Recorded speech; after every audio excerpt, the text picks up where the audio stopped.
Hello everyone, आप सभी का स्वागत है आपके और अपने फेवरेट चैनल एडुटैप में। यहाँ पर हम यूपीएससी, ईपीएफओ, एपीएफसी, ईओएओ एग्जामिनेशन की तैयारी कर रहे हैं और जिसमें ये जो अभ्यास सीरीज है ये आपके प्रैक्टिस के लिए बहुत ज्यादा जरूरी है। इसमें आपको एक वीक में हर सब्जेक्ट्स करवाए जाएंगे। तो जो हमारा जनरल साइंस वाला पार्ट होने वाला है हर वेडनेसडे को होने वाला है 4 बजे। हर वेडनेसडे को हम 4 बजे अपनी जनरल साइंस की तैयारी करेंगे। ठीक है, तो सबसे पहला टॉपिक जो हम जनरल साइंस में स्टार्ट कर रहे हैं वो है हमारे एसिड एंड बेसिस के ऊपर। ये हमारी केमिस्ट्री का टॉपिक है। इसे हम अलग अलग पार्ट्स में पढ़ेंगे। जैसे आज हम पार्ट 1 में इसके कुछ बेसिक्स के बारे में ध्यान देंगे कि एसिड क्या होते हैं, बेस क्या होते हैं, कौन सा एसिड किसमें होता है और बेस किसमें होता है। तो ये हम आज देखने वाले हैं अपने पार्ट नंबर 1 में। और पार्ट नंबर 2 जो रहेगा उसमें हम देखेंगे इंडिकेटर्स के बारे में कि एसिड और बेस को पहचानने के लिए कौन से इंडिकेटर्स का हम यूज करते हैं। तो वो देखने वाले हम पार्ट नंबर 2 में। लेकिन मैं आपको ये पहले ही बता दूं कि जो हमारे पार्ट्स रहेंगे वो सारे एक दूसरे से लिंक रहने वाले हैं। तो अगर आप पार्ट 1 अच्छे से समझते हैं तो आपको इस तरीके से पार्ट 2 में थोड़ी सी दिक्कत नहीं आएगी। या आप बोलेंगे पार्ट 3 जो रहेगा वो पार्ट 2 से लिंक रहेगा। तो हर पार्ट एक दूसरे से लिंक रहने वाला है। पूरे वीडियोस को अच्छे से आपको देखना है, लास्ट तक देखना है और अपने कॉन्सेप्ट्स को क्लियर करना है। ठीक है, यही चीजें आपको पार्ट नंबर 2 में भी हेल्प करेगी। ठीक है, डन है यहाँ तक। तो आज का सिर्फ एक बेसिक पार्ट है। आज हम बहुत इजी लेवल के क्वेश्चन करें। हर पार्ट में हम क्या करेंगे, अपने लेवल को बढ़ाएंगे। इसके बाद जो इंडिकेटर्स रहेगा वो थोड़ा इससे लेवल हाई रहेगा। क्योंकि अगर हमें बेसिक्स पता रहेंगे तभी हम क्या कर सकते हैं, अपने आगे के पार्ट्स को सॉल्व कर सकते हैं। और एक आप बात आपको बता दूं, आपकी पूरी तैयारी के लिए आपके लिए गाइड बुक लॉन्च की गई है जिसकी लिंक आपको इस वीडियो के डिस्क्रिप्शन बॉक्स में मिल जाएगी। आप वहां से जाकर गाइड बुक को क्या कर सकते हैं, डाउनलोड कर सकते हैं। जिसमें आपको हर एक बात की इंफॉर्मेशन वहां पर दी हुई है। तो आप वहां पर चले जाएंगे और वहां पर जाकर अपने गाइड बुक को डाउनलोड कर सकते हैं। ठीक है, तो चलिए स्टार्ट करते हैं एसिड एंड बेस के बारे में। तो सबसे पहले मैं आपको बता दूं कि जो हमारे एसिड रहते हैं, एसिड और बेस में डिफरेंस क्या होता है। सबसे पहले यहीं पर देख लेते हैं, फिर आगे हम बढ़ेंगे। तो एसिड जो रहता है इनका टेस्ट क्या होता है, सोर होता है। ठीक है, यानी कि जो खट्टे होते हैं, जो टेस्ट में एकदम खट्टे होते हैं वो आपके एसिड के अंदर आते हैं। अब खट्टी कौन कौन सी चीजें होती है, इमली खट्टी होती है, टैमरिंड खट्टी होती है। उसके बाद आपका जो अचार रहता है वो खट्टा, पिकल्स जो रहते हैं खट्टे रहते हैं। जो भी चीज रहती है, जो आपका लेमन रहता है वो खट्टा रहता है। तो जो भी चीज टेस्ट में खट्टी रहेगी उसके अंदर एसिड रहेगा ही रहेगा। चाहे वो वीक एसिड हो चाहे वो स्ट्रॉन्ग एसिड हो, एसिड रहेगा उसके अंदर। तो एसिड में सोर टेस्ट रहता है और इसमें क्या होते हैं, H प्लस आयंस होते हैं। ये क्या करते हैं, एसिड H प्लस आयंस को रिलीज करते हैं। जिनमें H प्लस आयंस रहेंगे वो हमारे एसिड रहेंगे। वहीं अगर हम बेस के बारे में बात करें, जो टेस्ट में बिटर होते हैं, जो क्या होते हैं, टेस्ट में बिटर होते हैं। ठीक है, याद रखिएगा, जो टेस्ट में क्या होते हैं, बिटर होते हैं, वो हमारे किसके अंदर आते हैं, याद रखिएगा, वो हमारे बेस के अंदर आते हैं। अब टेस्ट में बिटर क्या होता है, जैसे कि जो साबुन रहता है, जो आपका सोप वाटर रहता है। ठीक है, कभी कभार आपके नहाते समय मुंह में पानी चला जाता है तो कड़वा कड़वा स्वाद आता है। ठीक है, तो वो बिटर जो रहता है टेस्ट में वो आपका बेस रहेगा। और ये सोपी टू टच रहते हैं, टच करने से आपको एकदम चिकने चिकने लगते हैं। तो वो आपके बेस के अंदर आते हैं। तो जो भी क्लीनिंग की चीजें है, जैसे विंडो क्लीनर हो गया, ठीक है, आपका ब्लीचिंग पाउडर हो गया, बेकिंग सोडा हो गया, वॉशिंग सोडा हो गया, जो भी क्लीनिंग की चीजें रहती है, टूथपेस्ट हो गया, हम अपने टीथ को साफ करने के लिए टूथपेस्ट का इस्तेमाल करते हैं। तो जो भी क्लीनिंग की चीजें रहती है उन सब में क्या होता है, बेस होता है, अल्कलाइन होता है। ये बात आपको याद रखनी है। ठीक है, तो जो टेस्ट में बिटर रहेंगे वो बेस, जो टेस्ट में सोर रहेंगे वो आपके क्या रहेंगे, एसिड रहेंगे।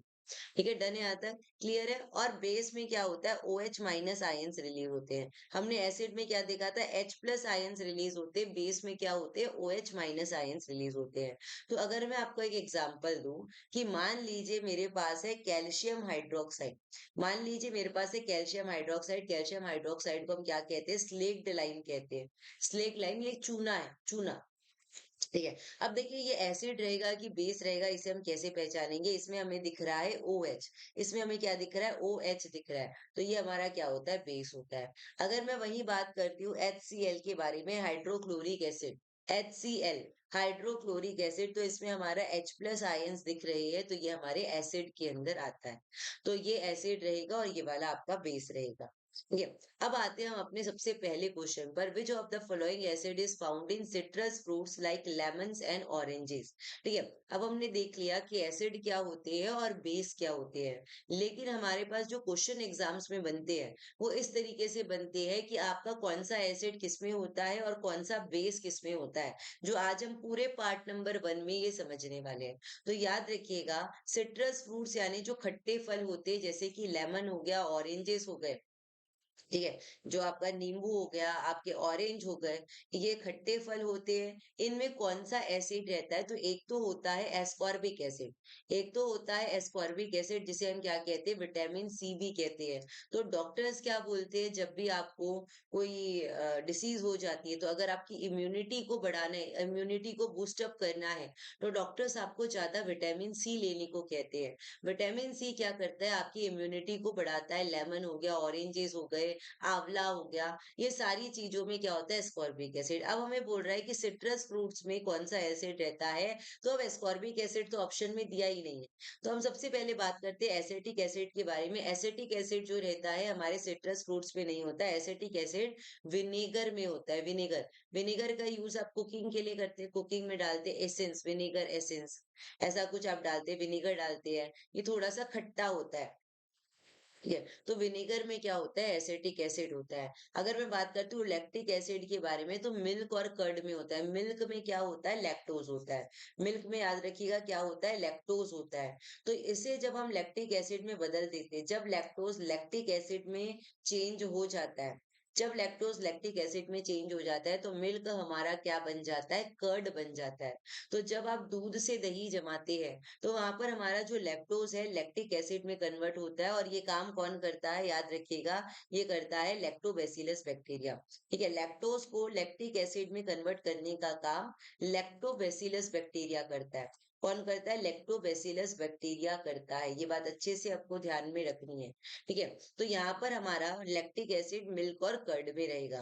अगर मैं फॉर्मिक एसिड की बात करूं, फॉर्मिक एसिड जो रहता है हमारे एंट स्टिंग में, एंट स्टिंग, या आपको जब चींटी काट लेती है तो आपके स्किन के ऊपर एसिड आ जाता है, तो आपको वहां पर थोड़ी सी इरिटेशन होने लगती है, थोड़ा पेन होने लगता है, तो आपके स्किन के ऊपर फॉर्मिक एसिड आ जाता है। तो ये आपकी जो हनी बी की स्टिंग रहती है, जो आपकी एंट स्टिंग रहती है, आपके जो नेटल प्लांट की स्टिंग रहती है, उन सब में फॉर्मिक एसिड रहता है। तो सिट्रस फ्रूट जैसे कि लेमन और ऑरेंजेस हो गए, इनमें कौन सा एसिड रहेगा, सिट्रिक एसिड रहेगा।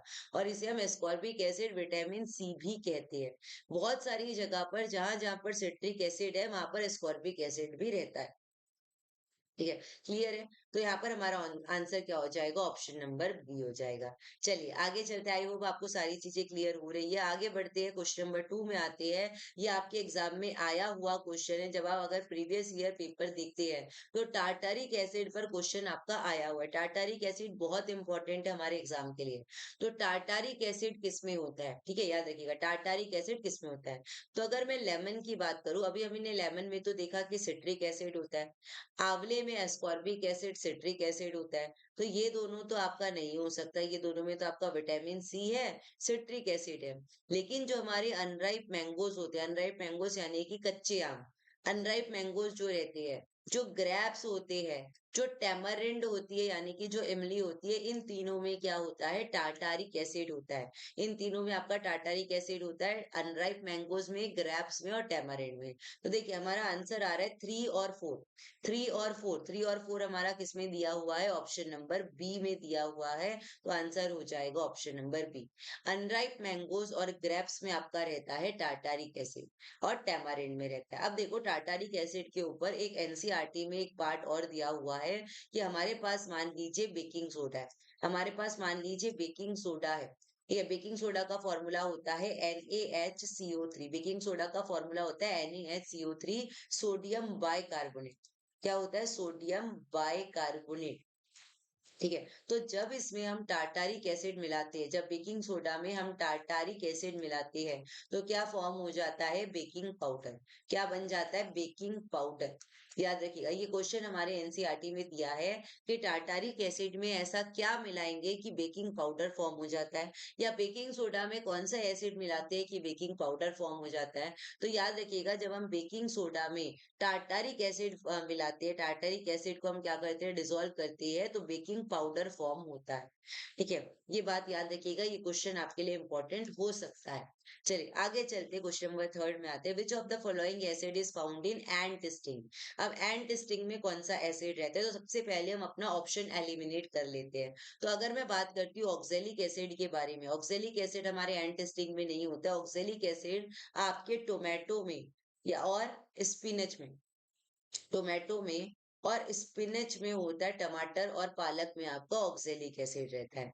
ठीक है, और इसीलिए आपको बोला जाता है कि ज्यादा टमाटर और पालक मत खाइए, उसके अंदर क्या होता है, जो आपको जो किडनी स्टोन होते हैं, ऑक्जेलेट्स होते हैं इसके अंदर, टोमेटो और स्पिनच के अंदर ऑक्जेलेट होते हैं। तो वो जब हमारे बॉडी के अंदर जाते हैं, वो स्टोन्स के फॉर्म में क्या होते जाते हैं, अगर हम ज्यादा खाएंगे तो वो स्टोर हो जाते हैं, किडनी स्टोन होता है इससे। तो उसमें क्या होते हैं, ऑक्जेलेट होते हैं। अब बात करते हैं एसिटिक एसिड के बारे में। एसिटिक एसिड किसमें होता है, विनेगर में होता है, तो ये वाला ऑप्शन भी नहीं हो सकता। एस्कॉर्बिक एसिड हमारे सिट्रिक फ्रूट्स में होता है, विटामिन सी में होता है, तो ये हमारा नहीं हो सकता। लेकिन एंड की स्टिंग में हो, चाहे आपकी हनी बी की स्टिंग में हो, ठीक है, याद रखिएगा, अगर मैं सिर्फ एंट स्टिंग पढ़ा दूंगी ना और एग्जाम में अगर हनी बी स्टिंग आएगा तो बच्चे नहीं करके आएंगे, क्योंकि क्या सोचते हैं कि एंट स्टिंग ही हमने देखा था, हनी बी की स्टिंग में नहीं हो सकता है। तो चाहे एंट स्टिंग में हो, चाहे हनी बी की स्टिंग में हो, चाहे नेटल प्लांट, नेटल प्लांट क्या होते हैं ये, जब आप जंगलों, जब ट्रैकिंग करते हो, तो जब पहाड़ों से जाते हो, जंगलों के बीच से जाते हो, वहां पर एक क्या होता है, कांटेदार प्लांट होता है। ठीक है, वो क्या करता है, अगर आप जाते हैं, आपको कहीं लग जाती है उस प्लांट से, तो आपको वहां पर पेन इरिटेशन होने लगता है, क्योंकि ये प्लांट में भी क्या होता है, फॉर्मिक एसिड होता है। ठीक है, तो जो एंट स्टिंग है, हनी बी की स्टिंग है, नेटल प्लांट की स्टिंग है, उसमें क्या होता है, फॉर्मिक एसिड होता है। तो जब भी आपको ये स्टिंग्स लग जाती है, तो आपके स्किन के ऊपर एसिड आ जाता है। अब एसिड को कम करने के लिए फिर आप उसके ऊपर या तो लोशन लगाते हो या बेकिंग सोडा लगाते हो। तो जब भी हमें एसिड के रिएक्शन को कम करना है, तो उसमें हम क्या मिला देते हैं, बेस मिला देते हैं। जब भी एसिड के शांत करना है, एसिड को न्यूट्रलाइज करना है, तो हम उसमें क्या मिलाते हैं, बेस मिलाते हैं। और क्या फॉर्म हो जाता है, याद रखिएगा, सॉल्ट और वाटर। क्या बन जाता है, एसिड और बेस को मिलाओगे तो सॉल्ट और वाटर बन जाता है, इसे हम कहते हैं न्यूट्रलाइजेशन रिएक्शन। वैसे मैं इसके बारे में आपको पार्ट नंबर 2 में बताने वाली हूँ, जिसमें हम क्या करेंगे, पीएच स्केल नहीं, पार्ट नंबर थर्ड में न्यूट्रलाइजेशन रिएक्शन पीएच स्केल के बारे में हम पार्ट नंबर थर्ड में देखेंगे। पार्ट नंबर 2 में हम इंडिकेटर्स के बारे में देखने वाले हैं। ठीक है, तो जब भी कोई एसिड है, एसिड के रिएक्शन को कम करना है, एसिड को न्यूट्रलाइज करना है, तो हम उसमें क्या मिलाते हैं, बेस मिलाते हैं। और क्या फॉर्म हो जाता है, सॉल्ट और वाटर बन जाता है, इसे हम कहते हैं न्यूट्रलाइजेशन। अगर कोई गुस्से वाला है, तो हम उसको शांत करने के लिए शांत चीज मिलाएं। ठीक है, ना कि गुस्से वाला है तो और गुस्सा करेंगे, ऐसा तो नहीं हो सकता। तो एसिड बहुत गुस्से वाला है और बेस जो है शांत है, तो हमारा आंसर हो जाएगा फॉर्मिक एसिड। और एक बात आपको जो ध्यान में रखनी है कि फॉर्मिक एसिड को और क्या बोलते हैं, मिथेनोइक एसिड भी कहते हैं, याद रखिएगा। फॉर्मिक एसिड का दूसरा नाम क्या है, मिथेनोइक एसिड। फॉर्मिक एसिड का दूसरा नाम है मिथेनोइक एसिड। तो अगर ऑप्शन में फॉर्मिक एसिड रहे चाहे मिथेनोइक एसिड रहे, आपका आंसर वही रहने वाला है। ठीक है, आगे बढ़ते क्वेश्चन नंबर फोर्थ में आते हैं। ये क्वेश्चन आपके लिए इंपॉर्टेंट इसलिए है क्योंकि यहाँ पर मैच द फॉलोइंग के फॉर्म में दिया है। ठीक है, आपका जो क्वेश्चन रहेगा, हाई लेवल के क्वेश्चन रहेंगे, आपको एक क्वेश्चन में वो कोशिश करेंगे कि ज्यादा से ज्यादा आपसे पूछ सके।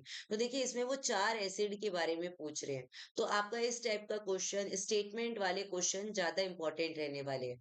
तो अगर हम बात करते हैं एसिटिक एसिड के बारे में, एसिटिक एसिड जो रहता है किसमें रहता है, विनेगर में रहता है। एसिटिक एसिड विनेगर में रहता है, CH3COOH। एसिटिक एसिड का फॉर्मूला है CH3COOH। तो एसिटिक एसिड किसमें होता है, विनेगर में होता है। फर्स्ट वाले को हमने फोर्थ से ज्वाइन कर दिया, एक ही से हमें आंसर मिल चुका है, एक ही मैचिंग से हमें आंसर मिल चुका है। लैक्टिक एसिड जो रहता है, लैक्टिक एसिड जो रहता है, मिल्क में जो लैक्टोज रहता है, जब वो लैक्टिक एसिड में चेंज होता है तो वो क्या बन जाता है, कर्ड बन जाता है, दही बन जाता है। तो लैक्टिक एसिड किस में होता है, कर्ड में होता है। तो हमने बी को क्या कर दिया, फर्स्ट से ज्वाइन कर दिया। ऑक्जेलिक ऑक्जेलिक एसिड जो रहता है आपके टोमेटो और स्पिनच में होता है, टोमेटो और स्पिनच में आपका ऑक्जेलिक एसिड रहता है। तो सी को हमने सेकंड से ज्वाइन कर दिया। एस्कॉर्बिक एसिड हमारे सिट्रस फ्रूट्स में रहता है, डी को हमने थर्ड से ज्वाइन कर दिया। आंसर क्या हो जाएगा? ऑप्शन नंबर सी हो जाएगा। आगे बढ़ते क्वेश्चन नंबर 5 में आते हैं, which of the following substance contain hydrochloric acid naturally. अब देखो हाइड्रोक्लोरिक एसिड आपका क्या है? एक स्ट्रॉन्ग एसिड है। याद रखिएगा हाइड्रोक्लोरिक एसिड जो है एक स्ट्रॉन्ग एसिड है HCl। लेकिन ये नेचुरली कहाँ पर रहता है? नेचुरली ये हाइड्रोक्लोरिक एसिड जो रहता है कहाँ पर रहता है? अगर आर्टिफिशियली बात करें तो हाइड्रोक्लोरिक एसिड जो रहता है टॉयलेट क्लीनर में रहता है। ज्यादातर जो क्लीनर रहते हैं उसमें तो बेस रहता है, लेकिन टॉयलेट क्लीनर में आपका क्या होता है? हाइड्रोक्लोरिक एसिड होता है, जो कि एक स्ट्रॉन्ग एसिड है। लेकिन हाइड्रोक्लोरिक एसिड नेचुरली कहाँ पर होता है? तो अगर मैं बात करती हूँ विनेगर में नहीं होता, विनेगर में तो एसिटिक एसिड होता है। ग्रेप्स में नहीं होता है, ग्रेप्स में आपका टार्टारिक एसिड होता है। मैं यहाँ पर लिख देती हूँ अगर आप भूल गए होंगे। हर क्वेश्चन में इसी तरीके से हमें रिवाइज करते हुए चलना है, क्योंकि कई बार एसिड में हम कंफ्यूज हो जाते हैं। तो विनेगर में एसिटिक एसिड हो गया, ग्रेप्स में टार्टारिक एसिड हो गया, कर्ड में आपका क्या होता है? लैक्टिक एसिड होता है, लैक्टिक एसिड। ठीक है। लेकिन जो हमारा पेट है, हमारा जो स्टमक है, उसमें कौन सा एसिड है? हाइड्रोक्लोरिक एसिड रहता है। ये नेचुरली रहता है, सभी के पेट में हाइड्रोक्लोरिक एसिड रहता है। अब ये हाइड्रोक्लोरिक एसिड हमारे पेट में क्या करता है? एक एसिडिक मीडियम देता है। एक एसिडिक मीडियम देता है हमारे फूड को, ताकि फूड का डाइजेशन अच्छे से हो जाए। तो एक एसिडिक मीडियम देता है, और साथ साथ अगर हमारे पेट में क्या होता है, कुछ हार्मफुल बैक्टीरियाज आ जाते हैं, तो उसको किल करने के लिए भी हाइड्रोक्लोरिक एसिड ही हेल्प करता है। तो हाइड्रोक्लोरिक एसिड जो रहता है एसिडिक मीडियम प्रोवाइड करता है हमारे फूड के डाइजेशन के लिए। और याद रखिएगा कि स्टमक में हमारा प्रोटीन डाइजेस्ट होता है। आप अपने खाने में प्रोटीन भी लेते हो, कार्बोहाइड्रेट भी लेते हो, फैट बैलेंस डाइट लेते हो ना, तो जो प्रोटीन का डाइजेशन होता है वो हमारे पेट में होता है। लेकिन जो हमारे कार्बोहाइड्रेट का डाइजेशन होता है हमारे माउथ में होता है। फैट का डाइजेशन स्मॉल इंटेस्टाइन में होता है। तो हमारे स्टमक में किसका डाइजेशन होता है? प्रोटीन का डाइजेशन होता है। और वो कौन करता है? पेप्सिन नाम का एंजाइम करता है। कौन करता है? पेप्सिन नाम का एंजाइम जो है वो हमारे प्रोटीन के डाइजेशन में हेल्प करता है। ठीक है। तो अगर मान लीजिए कभी आप कोई पार्टी में गए हैं, आपकी कोई फेवरेट डिश आपके सामने आ गई, तो आप ज्यादा खा लेते हो उसको, उसको ज्यादा खा लेते हो। या जब कोई तीखा चीज आप स्पाइसी बहुत ज्यादा खा लेते हो, आप ऑयली चीज बहुत ज्यादा खा लेते हो, तो उसको डाइजेस्ट करने के लिए आपके स्टमक को ज्यादा हाइड्रोक्लोरिक एसिड बनाना पड़ता है। उसको डाइजेशन में ज्यादा हाइड्रोक्लोरिक एसिड की जरूरत पड़ती है। तो जब आपका स्टमक ज्यादा हाइड्रोक्लोरिक एसिड बनाता है तो आपको एसिडिटी होने लगती है, आपके चेस्ट में पेन होने लगता है। ठीक है। तो अगर हमें हाइड्रोक्लोरिक एसिड को कम करना है अपने स्टमक में, तो हम क्या करते हैं? इनो ले लेते हैं। काम शुरू करें सिर्फ 6 सेकेंड में। ठीक है। तो वो जो इनो है वो क्या है? आपका बेस है। तो जब भी हमें एसिड के रिएक्शन को कम करना है तो हम उसमें बेस मिलाते हैं, लेकिन हमारी केमिस्ट्री में इनो वर्क नहीं करता है। तो अगर हमें हाइड्रोक्लोरिक एसिड के रिएक्शन को कम करना है तो हम कौन सा बेस मिलाते हैं? Milk of magnesia. क्या मिलाते हैं? Milk of magnesia, MgOH twice. तो मिल्क ऑफ मैग्नीशिया एक बेस है MgOH ट्वाइस, जिसे हम क्या कहते हैं? मैग्नीशियम हाइड्रोक्साइड भी कहते हैं। इसे क्या बोलते हैं? मैग्नीशियम हाइड्रोक्साइड भी कहते हैं। इसे हम क्या कहते हैं? एंटा एसिड कहते हैं। क्या कहते हैं? एंटा एसिड कहते हैं मिल्क ऑफ मैग्नीशिया। तो ये यहाँ पर क्या हो रहा है? न्यूट्रलाइजेशन रिएक्शन हो रहा है। तो जब भी हम अपने स्टमक के एसिड को कम करके उस पर बेस मिलाते हैं, तो वहां पर हम क्या कर रहे हैं? न्यूट्रलाइजेशन रिएक्शन कर रहे हैं। अब देखो यहाँ पर मैंने एक वर्ड यूज किया, स्ट्रॉन्ग एसिड। ठीक है। स्ट्रॉन्ग एसिड क्या होते हैं ये भी एक बार समझ लेते हैं। स्ट्रॉन्ग एसिड जो होते हैं वो ज्यादा H+ आयंस रिलीज करते हैं। ज्यादा H+ आयंस जो रिलीज करता है वो आपके स्ट्रॉन्ग एसिड के अंदर आता है। और आपको 3 स्ट्रॉन्ग एसिड बहुत अच्छे से रट लेना है। ये याद रखिएगा कि ये 3 स्ट्रॉन्ग एसिड आपके लिए इंपॉर्टेंट है। पहला स्ट्रॉन्ग एसिड तो मैंने आपको बता दिया, हाइड्रोक्लोरिक एसिड। दूसरा स्ट्रॉन्ग एसिड होता है आपका H2SO4, जिसे हम क्या कहते हैं? सल्फ्यूरिक एसिड कहते हैं। इसे क्या कहते हैं? Sulphuric acid. तीसरा स्ट्रॉन्ग एसिड होता है HNO3, इसे हम कहते हैं नाइट्रिक एसिड। तीसरा है HNO3 नाइट्रिक एसिड। ठीक है। ये 3 स्ट्रॉन्ग एसिड रहते हैं जो ज्यादा H+ आयंस रिलीज करते हैं। या मैं अगर सिंपल लैंग्वेज में बोलूं तो इनका जो पीएच रहता है, पीएच क्या होता है ये मैं आपको पार्ट नंबर 3 में पढ़ाऊँगी, पूरी पीएच स्केल आपको याद करवाने वाली हूँ। पीएच जो रहता है एक यूनिवर्सल इंडिकेटर है, जिससे हम एसिड और बेस का पता लगाते हैं। अगर पीएच 7 से कम रहेगा तो एसिड है, अगर पीएच 7 से ज़्यादा रहेगा तो बेस है। तो अगर मैं बात करूँ स्ट्रॉन्ग एसिड के बारे में, तो जिसका पीएच 0 के पास है, 0 के ज़्यादा क्लोज़ है, 0 के ज़्यादा क्लोज़ रहता है, तो वो हमारा स्ट्रॉन्ग एसिड के अंदर आता है। तो देखिए, अगर मैं सल्फ्यूरिक एसिड के बारे में बात करूँ, इसका पीएच 0.5 के आसपास रहता है, तो ये स्ट्रॉन्ग एसिड के अंदर आता है। नाइट्रिक एसिड और हाइड्रोक्लोरिक एसिड का जो पीएच रहता है 1.2 से 1.5 तक होता है, तो ये भी 0 के पास आता है। तो इसीलिए ये तीनों आपके स्ट्रॉन्ग एसिड के अंदर आते हैं। ठीक है। और देखिए, जो हम खाने की चीजों में एसिड पड़ रहे हैं, विनेगर हम कुकिंग में यूज करते हैं, ग्रेप्स को हम खाते हैं, कर्ड को हम खाते हैं, तो जो खाने की चीजों में एसिड होता है, ग्रेप्स में जैसे कि आपका टार्टारिक एसिड है, कर्ड में जैसे कि आपका लैक्टिक एसिड है, तो जो खाने की चीजों में एसिड रहता है वो आपका वीक एसिड रहता है। हम स्ट्रॉन्ग एसिड नहीं खा सकते हैं, क्योंकि पेट में ऑलरेडी स्ट्रॉन्ग एसिड है, तो और स्ट्रॉन्ग एसिड खाएंगे तो फिर वहां पर तो तबाही मच जाएगी। ठीक है, तो जो हम खाते हैं उनमें जो भी एसिड रहता है वो वीक एसिड रहता है, याद रखिएगा।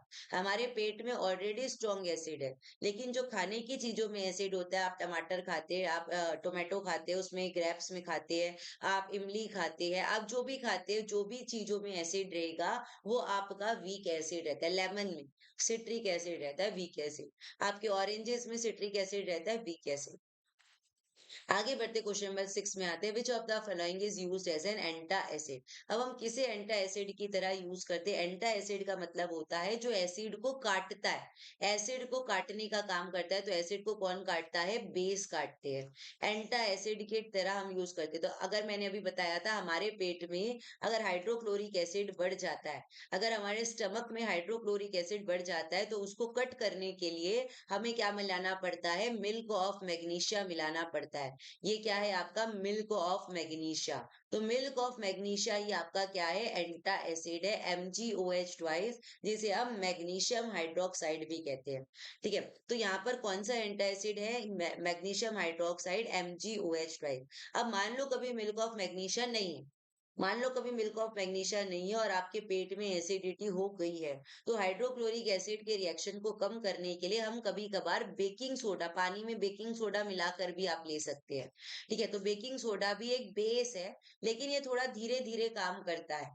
तो बेकिंग सोडा भी आपके एंटा एसिड के अंदर आता है। बेकिंग सोडा का फॉर्मूला है NaHCO3 sodium by carbonate. Sodium by carbonate ये वाला सोडियम बाई कार्बोनेट, ये भी आपका क्या होता है? बेकिंग सोडा होता है। इसका भी हम कभी कभार इस्तेमाल करते हैं, लेकिन कभी कभार करते हैं। हमें अपने ऑप्शन में से बेस्ट ऑप्शन को सिलेक्ट करना है, जो कि रहेगा मैग्नीशियम हाइड्रोक्साइड। अगर मैं बात करती हूँ मैग्नीशियम हाइड्रोक्साइड के पीएच के बारे में, तो 10 से लेकर 10.5 तक होता है इसका पीएच। और अगर मैं बेकिंग सोडा के पीएच के बारे में बात करूँ तो 8 से 9 के बीच में होता है।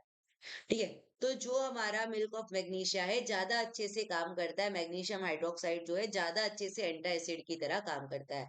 अब देखिए, यहाँ पर लिखा है सोडियम क्लोराइड। सोडियम क्लोराइड यानी कि होता है NaCl, जो कि क्या है? एक कॉमन सॉल्ट है, जो हम कुकिंग में या सॉल्ट यूज करते हैं, कॉमन सॉल्ट, वो आपका क्या है? Sodium chloride, NaCl। Calcium carbonate CaCO3, calcium carbonate होता है CaCO3, जो कि आपका क्या है? लाइम स्टोन है, लाइम स्टोन, जिसे आप मार्बल कहते हो, मार्बल लाइमस्टोन, वो आपका क्या है? Calcium carbonate. ठीक है, आगे चलते हैं। नेक्स्ट क्वेश्चन पर आते हैं, क्वेश्चन नंबर 7, कि यहाँ पर कौन सा जो आपका फूड है उसमें कौन सा एसिड होता है, उनके पीएच के साथ भी आपको यहाँ पर लगाना है। थोड़ी बहुत पीएच के बारे में मैं आपको यहाँ पर बता रही हूँ, लेकिन और एग्जैक्ट हम पीएच के बारे में आगे की क्लासेस में देखेंगे। ठीक है, तो अगर मैं बात करती हूँ मिल्क में, मिल्क में क्या होता है? मिल्क में वैसे तो लैक्टोज होता है, वो लैक्टिक एसिड में कन्वर्ट होता है। तो मिल्क में भी थोड़ा सा मान लेते लैक्टिक एसिड आ जाएगा, तो ए वाले को आपने क्या कर दिया? थर्ड से ज्वाइन कर दिया। ठीक है,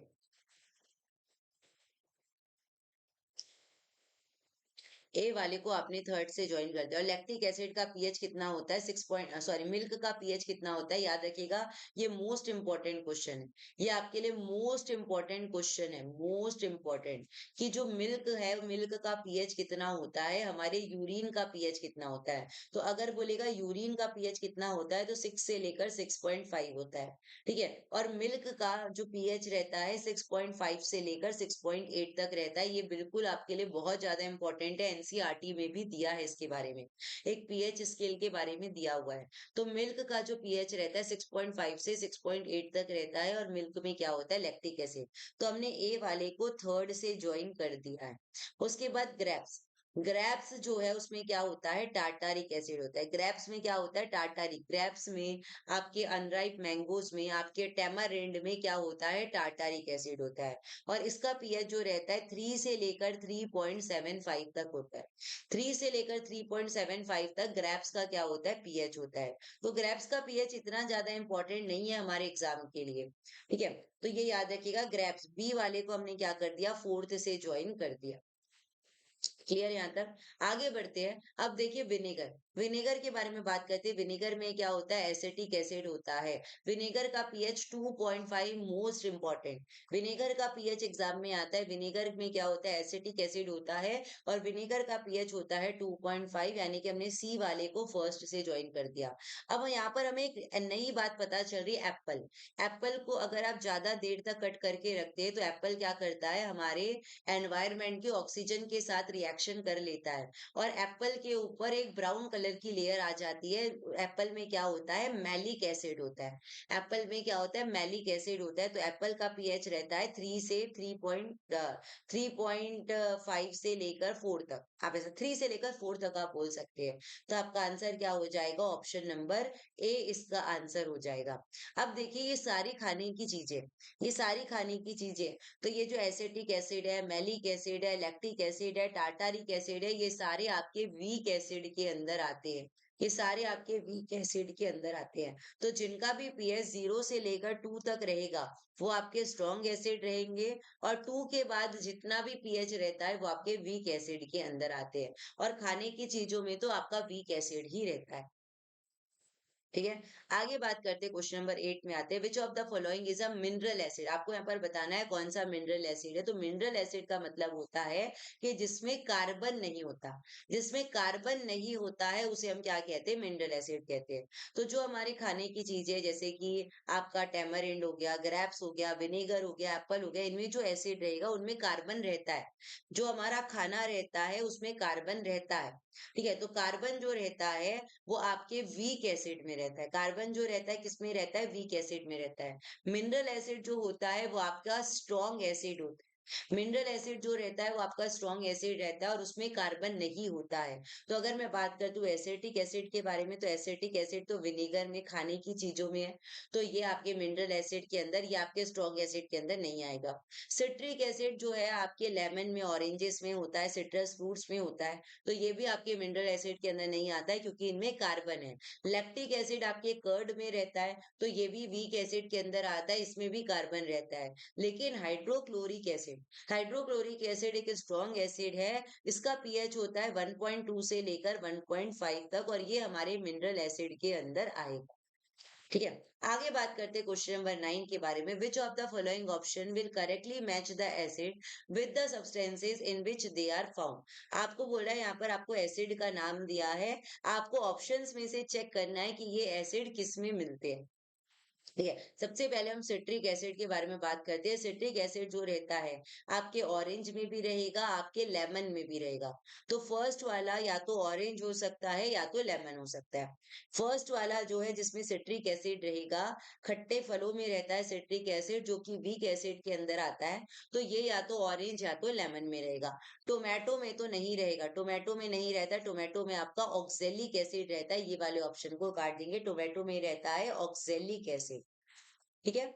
तो या तो ऑरेंज या तो लेमन। उसके बाद हम बात करते हैं लैक्टिक एसिड के बारे में। तो लैक्टिक एसिड आपके कर्ड में रहता है। तो सेकंड वाला आपका क्या होना चाहिए कर्ड होना चाहिए। सेकंड वाला कर्ड होना चाहिए, ऑरेंज नहीं आएगा। ऑरेंज में तो आपका सिट्रिक एसिड रहता है। ठीक है, उसके बाद हम बात करते हैं फॉर्मिक एसिड के बारे में। फॉर्मिक एसिड जो रहता है, फॉर्मिक एसिड आपके एंट स्टिंग में, हनी बी के स्टिंग में, नेटल प्लांट के स्टिंग में रहता है। तो फॉर्मिक एसिड रहेगा आपके एंट स्टिंग में, थर्ड वाला आपका हो जाएगा एंट स्टिंग। ये टोमेटो वाला तो नहीं हो सकता है, ये वाले ऑप्शन को काट देंगे। और फॉर्मिक एसिड को क्या कहते हैं? मिथेनोइक एसिड भी कहते हैं। फॉर्मिक एसिड को क्या कहते हैं? मिथेनोइक एसिड भी कहते हैं। तो हमारा आंसर हो जाएगा ऑप्शन नंबर बी। अब हाइड्रोक्लोरिक एसिड जो रहता है नेचुरली हमारे पेट में रहता है।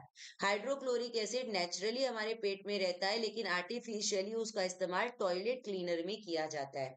जो हमारे टॉयलेट साफ करने वाले क्लीनर्स आते हैं, उनमें एसिड रहता है, उसमें बेस नहीं रहता, क्योंकि हमारे टॉयलेट में बहुत सारे बैक्टीरिया, बहुत सारे जर्म्स है, उनको मारने के लिए एसिड का यूज किया जाता है। तो हमारा जो टॉयलेट क्लीनर है, उसमें आर्टिफिशियली तरीके से क्या होता है? हाइड्रोक्लोरिक एसिड होता है। और नेचुरल तरीके से जो हाइड्रोक्लोरिक एसिड रहता है हमारे स्टमक में, पेट में होता है। तो आंसर हो जाएगा आपका ऑप्शन नंबर बी। ठीक है, अब ये जो तीनों एसिड है, ये आपका वीक एसिड है और हाइड्रोक्लोरिक एसिड आपका स्ट्रॉन्ग एसिड है। ठीक है, आगे चलते हैं। आज की क्लास का लास्ट क्वेश्चन है। हम हर पार्ट्स में ऐसे 10 क्वेश्चंस करेंगे और हर क्वेश्चन में हम अपने कॉन्सेप्ट बहुत अच्छे से क्लियर कर रहे हैं। तो यहाँ पर आपको बोल रहा है which of the following acid is used in the production of fertiliser. तो पहले समझ लेते हैं कि फर्टिलाइजर होता क्या है। फर्टिलाइजर्स को हिंदी में बोलते हैं उर्वरक। ठीक है, ये हम क्या करते हैं? अपने सॉइल में डालते हैं, सॉइल की फर्टिलिटी को इंक्रीज करने के लिए, सॉइल में ह्यूमस इंक्रीज करने के लिए, सॉइल को उपजाऊ बनाने के लिए हम क्या करते हैं? अपने सॉइल में फर्टिलाइजर्स डालते हैं। तो फर्टिलाइजर्स के अंदर क्या होता है? एनपीके होता है। फर्टिलाइजर जो हम ज्यादातर यूज करते हैं उसके अंदर एनपीके होता है। एन का मतलब हो जाएगा नाइट्रोजन, पी का मतलब होता है फॉस्फोरस, और के का मतलब होता है पोटेशियम। के का मतलब क्या होता है? पोटेशियम होता है। ठीक है, तो फर्टिलाइजर्स के प्रोडक्शन में हम किसका यूज करते हैं? कौन से एसिड का यूज करते हैं? एसिटिक एसिड तो यूज नहीं करते। एसिटिक एसिड जो है ये आपका विनेगर में होता है। हाइड्रोक्लोरिक एसिड आपके स्टमक और टॉयलेट क्लीनर में होता है। मैलिक एसिड किस में होता है? एप्पल में होता है, याद रखिएगा। तो हम किसका यूज करते हैं? नाइट्रिक एसिड का यूज करते हैं। नाइट्रिक एसिड यानी कि HNO3। नाइट्रिक एसिड क्या होता है? आपका HNO3 होता है। इसका यूज किया जाता है फर्टिलाइजर्स के फॉर्मेशन के लिए। देखिए इसमें एन आ रहा है, नाइट्रोजन, नाइट्रोजन, नाइट्रोजन आ रहा है। तो नाइट्रिक एसिड का यूज किया जाता है फर्टिलाइजर्स बनाने के लिए, और नाइट्रिक एसिड आपका स्ट्रॉन्ग एसिड है। नाइट्रिक एसिड आपका स्ट्रॉन्ग एसिड है, इसे हम मिनरल एसिड भी कहते हैं। मिनरल एसिड भी कहते हैं। तो फर्टिलाइजर्स की प्रोडक्शन के लिए हम नाइट्रिक एसिड का यूज करते हैं। ठीक है, डन। यहाँ तक ये थे हमारे आज के 10 क्वेश्चन। और मैं आपको बता दूं कि अगर आप यूपीएससी ईपीएफओ की बहुत अच्छे से तैयारी करना चाहते हैं तो आप हमारे कोर्सेज से भी जुड़ सकते हैं। यहाँ पर मैं आपको जो लिंक दिखा रही हूँ, ये लिंक आपको डिस्क्रिप्शन बॉक्स में भी मिल जाएगी ईपीएफओ कोर्स से जुड़ने के लिए। तो जब आप इस लिंक पर क्लिक करोगे, जब इस लिंक पर आप क्लिक करोगे, यहाँ से जाकर आप कोर्स में जुड़ सकते हैं। ठीक है, यहाँ पर आपको मिलने वाले video lectures, live classes, study notes आपको मिलने वाले हैं। ठीक है, आपको यहाँ पर टेस्ट सीरीज मिलेगी, आपके डाउट सॉल्व किए जाएंगे, बहुत सारी चीजें हैं जिससे आप क्या कर सकते हैं? अपने यूपीएससी, ईपीएफओ, एओएओ एग्जामिनेशन की तैयारी बहुत अच्छे से कर सकते हैं। ठीक है, तो ये लिंक आपको डिस्क्रिप्शन में भी मिल जाएगी और ये लिंक मैंने आपको यहाँ पर दिखा भी दी है। तो ये थी आज की हमारी क्लास। ठीक है, अब हम मिलेंगे इसके पार्ट नंबर 2 में थोड़े एडवांस लेवल के क्वेश्चंस के साथ, जिसमें हम पढ़ेंगे इंडिकेटर्स के बारे में। फिनोप्थलीन कैसे काम करता है, मिथाइल ऑरेंज कैसे काम करता है, हमारी टर्मरिक कैसे काम करती है, लिटमस पेपर्स क्या होते हैं, वो सब हम पढ़ेंगे इसके पार्ट नंबर 2 में। बहुत अच्छे से 10 क्वेश्चंस में ही हम अपने सारे कॉन्सेप्ट भी क्लियर करने वाले हैं। तो आज के लिए बस इतना ही है। जो मैंने आज बताया है बेसिक बेसिक बातें, आप एक टेबल बना लेंगे कि कौन सा एसिड किसमें होता है, कौन सा स्ट्रॉन्ग एसिड रहता है, कौन सा वीक एसिड रहता है, कुछ पीएच भी मैंने आज आपको बता दी है। तो वो सब आपको नोट डाउन करके रख लेना है। तो अब हम मिलेंगे इसके पार्ट नंबर 2 में। तब तक के लिए आप सभी को thank you, bye, take care and all the best.